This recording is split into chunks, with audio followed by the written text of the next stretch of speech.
Louvado seja nosso Senhor Jesus Cristo. Hoje a igreja celebra uma grande alegria, a festa de Pentecostes, vinda do Espírito Santo sobre os apóstolos reunidos no cenáculo em companhia de Nossa Senhora. Estavam todos em oração, os apóstolos, com Maria, algumas mulheres, alguns outros discípulos. E então veio o Espírito Santo sobre eles. É o nascimento da igreja. Cristo, na última ceia, havia prometido, como acabamos de ouvir no Evangelho: eu vou, mas não vos deixarei sós. Eu vos enviarei do Pai o Paráclito, um outro Consolador, que vos ensinará todas as coisas e vos fará recordar tudo aquilo que eu vos disse. Paz eu vos deixo, a minha paz eu vos dou, mas não dou como o mundo dá. E essa paz que eu vos dou é a paz com o Paráclito, com o Espírito Santo. Depois da ressurreição, Cristo aparece aos apóstolos e lhes diz: paz esteja convosco, soprou sobre eles.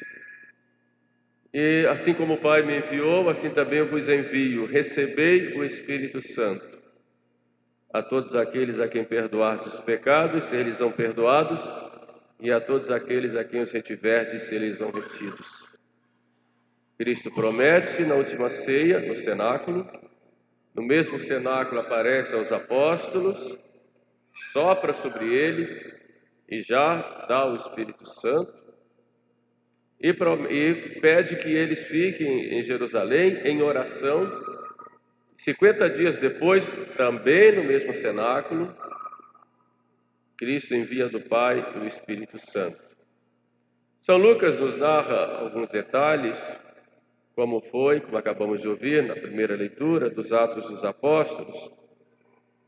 Observemos então alguns traços da identidade do Espírito Santo que veio sobre os apóstolos. E peçamos a Nossa Senhora, que é a esposa do Divino Espírito Santo e que sempre acompanha o Espírito Santo, seja com relação a nós, intercedendo por nós, seja também nos fazendo acolher o Espírito Santo. Ela não só entrega Jesus para nós, mas também entrega o Espírito Santo como esposa que ela é. Observemos então alguns traços da identidade do Espírito Santo e o que significa esse Pentecostes, que não foi apenas um fato passado, mas é algo que se realiza de modo perene na igreja e, sobretudo, no dia de hoje, quando celebramos essa festa. Quando falamos de Pentecostes, lembramos da festa dos judeus. Os judeus celebravam Pentecostes, em primeiro lugar, como a festa da colheita. Nesse dia, eles ofereciam as primícias, sobretudo do trigo, para Deus, em agradecimento. Com o passar do tempo, a festa de Pentecostes, para os judeus, foi se tornando a festa, portanto, da aliança. Deus que se dá ao povo, e agora o povo, então, em agradecimento, dá as suas primícias para Deus. Vós sereis o meu povo, e eu serei o vosso Deus, como disse Deus no Monte Sinai. Portanto, o Pentecostes para os judeus era uma comemoração, e, no certo sentido, a renovação da aliança do Sinai, quando Deus promulgou, apresentou para eles em tábuas de pedra os 10 mandamentos e a antiga lei. São Lucas, nos Atos dos Apóstolos, nos narra, faz uma comparação, apresentando uma teofania, manifestação da glória do próprio Deus ali no cenáculo. E lembra, fazendo um paralelo com o Monte Sinai, mostra o Espírito Santo vindo com um ruído muito grande, com um vento impetuoso e com línguas de fogo. Ruído, vento e línguas. Era outra teofania, manifestação da glória de Deus, agora para a igreja nascente, começando uma nova aliança. Pentecostes é o novo Sinai, é a nova aliança que Deus faz conosco, agora com o sangue do seu Filho. Não mais com o sangue dos cabritos ou novilhos, como no Antigo Testamento, não mais oferecendo-se pão e vinho, mas oferecendo o próprio Cordeiro Imaculado, Jesus Cristo, o Cordeiro de Deus que tira o pecado do mundo. Por isso nós vamos ver Santo Agostinho já comparando Pentecostes, vinda do Espírito Santo sobre os apóstolos, com o Pentecostes dos judeus, como a festa da aliança. Os espanhóis, na sua tradição, colocam Pentecostes como a nova Páscoa, a Páscoa do Espírito Santo.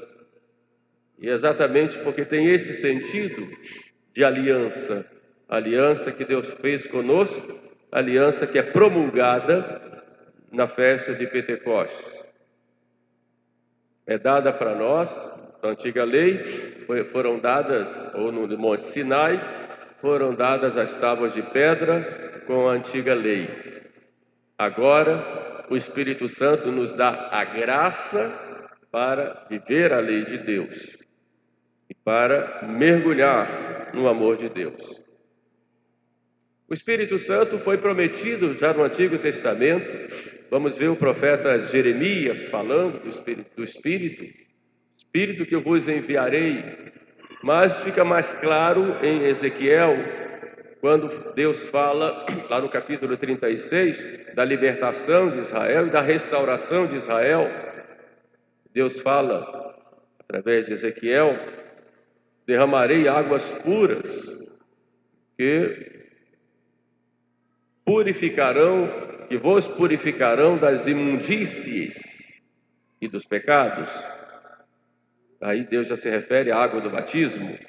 Mas logo em seguida, eu tirarei o vosso coração de pedra e colocarei em vós um coração de carne. E mais adiante, eu infundirei o meu espírito nesse coração, que eu criarei e colocarei em vós. Infundirei o meu espírito. E é exatamente em Pentecostes que Deus infunde esse espírito aos apóstolos, infunde esse espírito à igreja, e com o batismo infunde o espírito em nós. Nós somos templos do Espírito Santo pelo batismo. Hoje se fala muito em batismo do Espírito Santo, quase que como se fosse um novo sacramento. Mas, na verdade, o sacramento do Espírito Santo já é o batismo, onde o Espírito Santo é infundido em nós. Nós nos tornamos templos vivos do Espírito Santo. E no sacramento da confirmação ou crisma, vem o Espírito Santo na sua plenitude, infundindo em nós os dons da sabedoria, do entendimento, do conselho, da fortaleza, da ciência, da piedade, do santo temor de Deus. O Espírito Santo vem. E em cada sacramento é o Espírito Santo quem dá a graça. Por isso o Espírito Santo é presente em toda a vida do cristão, sendo infundido pelo Pai, em Jesus Cristo, no coração do homem. Como Deus prometeu pelo profeta Ezequiel e como já acontece com os apóstolos. O Espírito Santo fez então esta nova aliança. Santo Tomás chega a dizer que o Espírito Santo é a nova aliança de Deus com os homens, que é feita, como eu disse, para cada um de nós, de modo particular, em união com a igreja, no nosso batismo. E o que faz o Espírito Santo em nós? De que modo ele é infundido, ele age em nós? Primeiro, apagando em nós o pecado e derramando no coração do homem o amor de Deus. São essas, digamos, duas ações do Espírito Santo na alma. Apaga o pecado, primeiro nos dando a graça do arrependimento. Por isso que quando Cristo fala que o pecado contra o Espírito Santo não tem perdão, é exatamente porque há uma rejeição do arrependimento, que é movido pelo Espírito Santo. Daí um perigo muito grande quando nós pecamos já dizendo, eu vou pecar e depois eu me confesso, porque já está abusando dessa graça do Espírito Santo. E quanto mais se abusa da graça, Deus pode tirar essa graça, porque há um abuso contra o Espírito Santo. Então Deus perdoa, o Espírito Santo move ao perdão, mas Deus não está obrigado a nos dar essa graça do arrependimento. O Espírito Santo age em nós, nos purificando, apagando o pecado. Quando um sacerdote no confessionário absolve, é ali o Espírito Santo vem e apaga o pecado, purifica aquela alma e aquele coração, e é de novo infundido, ele que foi expulso pelo pecado mortal, ele infundido, e aquela graça do batismo, ela se renova naquele momento da confissão. O mesmo acontece quando nós comungamos, quando a pessoa se casa, o Espírito Santo vai ao casal, é infundido ali, na extrema-unção dos enfermos, no matrimônio, de modo especial, como eu disse, também no sacramento da ordem, o ministro sagrado recebe o Espírito Santo, que é infundido, não só apagando os pecados ou resquícios do pecado, mas, sobretudo, derramando a unção do amor de Deus no coração do homem. Pentecostes também, como eu disse, é o nascimento da igreja. Alguns teólogos dizem que a igreja ela é fundada na última ceia, brota na cruz do lado aberto de Jesus, mas é promulgada exatamente na festa de Pentecostes. Ou seja, aí a igreja ela nasce no sentido assim público. O Espírito Santo ele vai fazer com que em Pentecostes todos nasçam, haja o nascimento de cada um, o nascimento que vem do alto. E todos nós nascemos do alto, pela água e pelo Espírito Santo. O nosso nascimento, Cristo diz, quem não nascer de novo não entrará no reino dos céus, e quem nasce da carne é carne, quem nasce do Espírito é Espírito, quem não nascer da água e do Espírito Santo não entrará no reino dos céus. Nós, pelo batismo, nascemos do alto, mas esse nascimento, ou esta união com Deus, não é resultado de uma adesão nossa de baixo, mas é uma resposta à graça. A igreja não é uma organização puramente humana, ela é o corpo místico de Cristo, que tem como alma o Espírito Santo. Se ela fosse uma organização plenamente humana, já teria se acabado. Mas o que dá perenidade, força à igreja, unidade e comunhão é o Espírito Santo, não só no espaço, mas também no tempo. E é assim que o Espírito Santo age na igreja e age em cada um de nós. Nós fomos movidos pelo Espírito Santo. Estamos aqui hoje porque o Espírito Santo nos impulsionou. Quando temos um bom pensamento, nos diz São Paulo, por obra do Espírito Santo, é obra da graça. É o Espírito Santo que nos dá essa graça.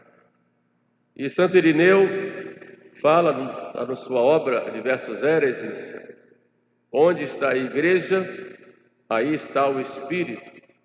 E onde está o Espírito Santo, está a igreja e toda a graça. Em Pentecostes nós vemos ali o Espírito Santo e como sinal, o vento impetuoso, como eu disse, o ruído, mas as línguas e línguas de fogo. Podemos fazer uma oposição entre o cenáculo e a Torre de Babel. Na Torre de Babel, o orgulho humano fez com que fossem todos confundidos e não se entendiam mais, falando várias línguas. Por causa do orgulho, não se entendiam e se separaram. Vamos ver isso lá no livro do Gênesis. Agora, nesta nova criação, vemos o Espírito Santo falar uma língua só, mas que todos entendam. E todos então compreendem na sua própria língua as maravilhas de Deus, isso expressa a universalidade da igreja. Santo Agostinho, comentando esse episódio, diz que ali o Espírito Santo faz com que aparece falando em várias línguas, exatamente para mostrar que a igreja é universal para todos os povos, para todas as línguas. E hoje, se nós conseguíssemos reunir numa casa como esta todos os católicos do mundo inteiro, veríamos todos falando a mesma língua, que é a língua da graça, a língua da doutrina, a língua da fidelidade a Deus, embora cada um tivesse a sua língua. Daí a importância do latim na liturgia, porque essa expressão de unidade na igreja, todos falam a mesma língua, conservando a sua própria, falando as maravilhas de Deus. Abramos, pois, cada um de nós o coração ao Espírito Santo. Espírito Santo que nos inspira, como diz São Paulo, com gemidos inenarráveis. E peçamos ao Espírito Santo que nos recrie. O profeta Davi nos diz: enviai o vosso Espírito e tudo será criado, e renovareis a face da terra. O Espírito Santo recria em nós um homem novo a cada dia. Por isso, de manhã cedo, já na oração da manhã, devemos começar pedindo as luzes do Espírito Santo para que ele nos recrie naquele dia e que sejamos aquele dia um homem novo, transformado, recriado pelo Espírito Santo. Não é à toa que o Espírito Santo veio em Jesus como uma pomba. O Papa São Leão Magno explica uma pomba porque a pomba, ela geme. O Espírito Santo nos inspira gemendo, gemidos inenarráveis, de São Paulo. Mas o Espírito Santo, a pomba, ela não machuca. Assim também o Espírito Santo não força ninguém, não tem garras, não força ninguém. Mas a pomba gosta de ficar perto dos homens, assim também o Espírito Santo. Ele encontra o seu paraíso no coração de cada um de nós. Peçamos, pois, ao Espírito Santo que venha a nós e nos faça apreciar as grandezas de Deus. Nós dizemos na oração, recta sapere, fazer que apreciemos retamente todas as coisas. Mas o latim é mais fiel, apreciemos, ele coloca como sapere. Sapere vem de sabor. Saboreemos as coisas de Deus, as coisas retas, e assim possamos agradar a nosso Senhor. Então, nessa festa de Pentecostes, peçamos ao Espírito Santo que nos transforme, nos recrie e faça com que saboreemos as coisas de Deus na nossa vida. E tenhamos o Espírito de próprio Cristo, que é exatamente isso que o Espírito Santo faz, nos dá o Espírito de Jesus. E busquemos isso na nossa vida. Louvado seja nosso Senhor Jesus Cristo. Vamos agora de pé, então, professarmos a nossa fé.